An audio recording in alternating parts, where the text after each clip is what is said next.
I think there was a excitement. Is it about me? I don't know. I think it's about the energy that they feel around the building. It's real. It's tangible. We got a great group of guys, man, and they work. I mean, to have perfect attendance in mandatory minicamp and whatever it was, 90-something% attendance in the off-season program, and that's something that we should be proud of. I don't know what the other teams are doing. Don't really care, quite honestly, but this team and this locker room in general is made up of the right people, and that gives you a chance. Doesn't guarantee us a damn thing, but it gives you a chance.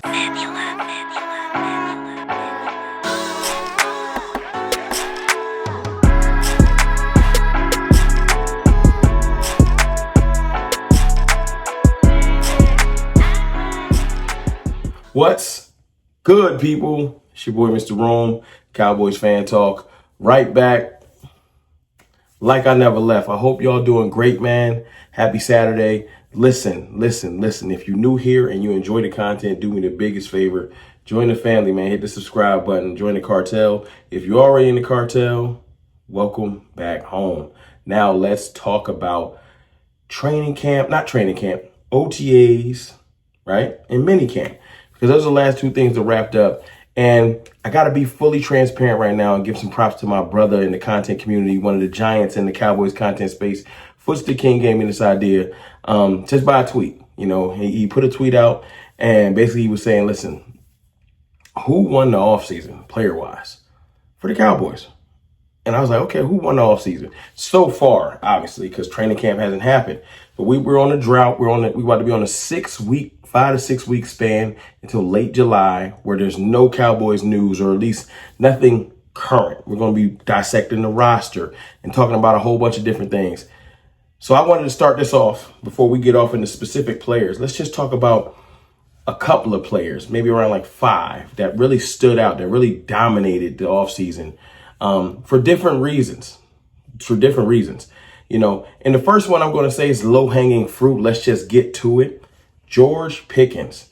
Now, you're probably going to ask yourself, why did George Pickens dominate? You know what I'm saying? Or you will say, of course George Pickens dominated. He's George Pickens. I know, I get it. Yes, George Pickens is a beast. We're not shocked. But George Pickens' thing he needs to overcome coming to the Cowboys is the stigma that he's a locker room killer, that he's a nuisance, that he's going to be terrible for the Cowboys culture. And he's been nothing but the opposite. Exact 180 in the other direction. He's been amazing. He's been a great teammate. Dak has sung his praises. It's been nothing but astounding what George Pickens has done. Of course, on the field, he's been making great catches and dominating minicamp and having great plays in OTAs. Like, plenty of people have reported it. That's not hard to find.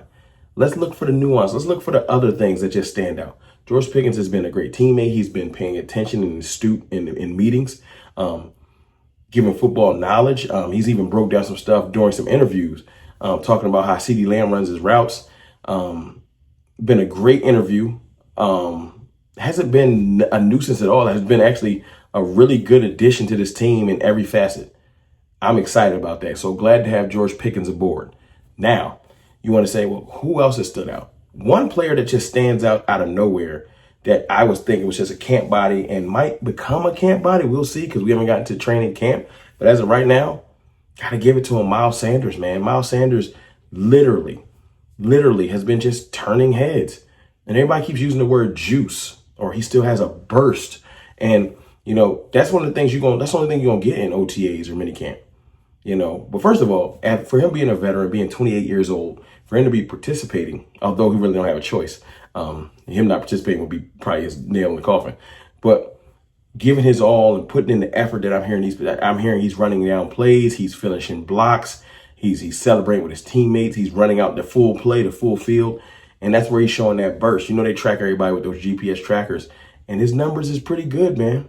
People that I know for a fact that have eyes on practice have not been like, nah, that's lies. They've been like, yo, Miles Sanders looked pretty decent. Now, I don't know what that means for Jadon Blue, who I haven't heard much about. Let's be fair. Haven't heard much about Javonte Williams. Haven't really heard much about no other running backs besides Miles Sanders and Deuce Vaughn. Deuce Vaughn has been putting some love or putting some work out there. And like the running back position is going to be squared away at camp. So let's not get too excited, but it is good to hear. It is really good to hear that Miles Sanders has a step, because we're going to need him. We didn't put as much energy, effort, talent into the running back room, and we're going to need somebody to step up or stand out. And it's good to hear that Miles Sanders has been shockingly standing out. Like, this is shocking, because no one would have guessed that. Trust me, of all the backs, Phil Maffa, Jadon Blue, Javonte Williams, all would have been said before Miles Sanders, and he's the one that has merged. That's shocking. Another shocking thing is how Shadi really, really, really gave some high praise to Donovan Izaraku, And I know it's hard to judge edge players in non-contact helmets, T-shirts, and shorts, but you can see edge players' speed off the edge, their bend, their tool bag, for lack of a better word. And I'm hearing great things about Donovan Izaraku, to the point where Shadi said he's doing really, really, really, really, really, really, really, really, really great. And I think that was more of a Freudian slip. Like, he just was excited about, like, yo, what I see, I can't wait for y'all to see. And I love that. I feel like he's one of the steals of the draft, man. I feel like people are going to be like, how did we let him slip to the Cowboys with Micah Parsons? That's the dope thing. We're not looking for Donovan Izaraku to come in and be the first or the second pass rusher, because y'all keep forgetting about Dante Fowler. Dante Fowler is sneaky, humongous pickup. That's our second best pass rusher. Donovan has to be our third. And maybe he's behind Sam Williams, who everybody keeps forgetting about. Now, Sam Williams is a sneaky player that I think had an amazing OTAs. Why? Not because I heard the same things I heard about Donovan EZ, but one, Sam Williams is out of the brace. He's practicing out of the brace in individual drills. He's starting to work in the team drills. We're still in June, y'all. He tore that ACL last July. This is a good sign. We still have 3 months until that kickoff. He's already out of the brace and he's participating. He's going to be just fine. Sam Williams is going to be starting. I don't know if he's going to be starting edge, but he's going to be playing in week 1. That's a big addition. Remember, we all wanted Sam Williams to be what we think Donovan Izaraku is going to be. We wanted him to be the second edge to Micah. Slam Williams is what we was calling him. I haven't lost faith in Sam. I think he really won't get a chance to show who he is. And we're going to look up and say, wow, we got a surplus of pass rushers. So Sam, he's looking so good that he beat Micah Parsons in a one-on-one drill off the line the other day, which is pure speed. That lets me know that he's winning the offseason. He's forgotten about, but it's a sneaky ad. So we've talked about, so far, if you're keeping up, we talked about Donovan Izaraku, right? George Pickens, Miles Sanders, you know what I'm saying, and Sam Williams. I saved this last player for a reason, because I feel like, not to be funny, of all of them, expectations-wise and reasons, this player was at the lowest of the totem pole. At the lowest. We know who Sam is. Miles Sanders had success in the NFL already, so he has a slight better expectation, right? And you got George Pickens, who everybody knows is great. I'm talking about like Pro Bowl level, probably can become an all-pro if given the right scheme and quarterback, etc. Like, these are great players. But it's one player that really has dominated this offseason at every turn and is not given preferential treatment. He's from another team. He's already behind the 8 ball. He was a first-round draft pick. Kaiir Elam, the cornerback. Kaiir has been dominating and playing extremely well. Like, to the point where Brian Broaddus has sung his praises, right? Pretty decent day for a guy Elam. And what they tried to do was, like, they tried to take him on this vertical route, and he was running the route, but it was with Tolbert. So it wasn't somebody that's got like this explosive speed down the field. It was like Tolbert's out wide. Here's Elam. He's gonna carry him off the line, turn, and then this is the first play of 2 minute with Dak. He's gonna try and launch the ball down the right sidelines.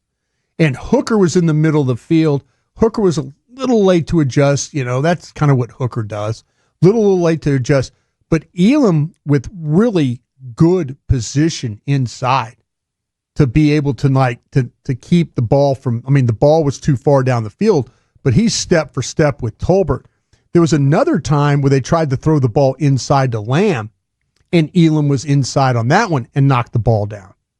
But they were trying to isolate CD one-on-one with Elam, and Elam was able to make the play. So, he's showing up every practice. That's encouraging for sure. Maybe it's something with the media practices. I don't know. The other practices, he might be terrible.